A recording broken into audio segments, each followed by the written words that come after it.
Murray, you mentioned Johnny Sexton's presser there. A lot of our listeners will have read your piece from this morning on the 42, but maybe could you kind of bring us up to speed with it? Kind of what was the tone and the context around it? Because he was obviously talking about that he was surprised that there was a bit of negativity coming from back home over Ireland's performances.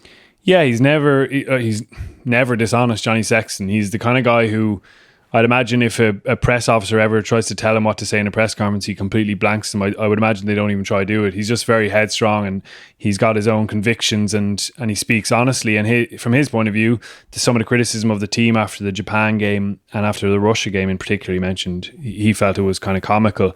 He said he was laughing about the comparisons to 2007 after they just beat Russia 35-0.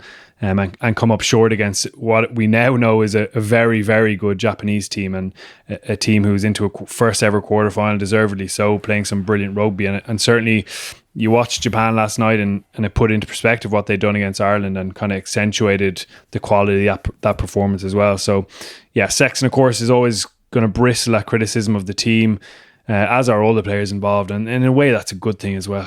Like any extra little motivation that players can draw on, they will. We know that's a trope in sports anyway, proving people wrong, getting a bit of a kind of, something like to prove a point, you focus on negative stuff and you probably accentuate it in your own mind as well. So that's something he's always done, and it is probably a fair point that, people get excited about a couple of underperformances when, from Ireland's point of view, they've had two really strong performances in the pool and they're well set now for peaking in the biggest game yet. So it was interesting to hear from him, and he certainly seems in a very good frame of mind for this game.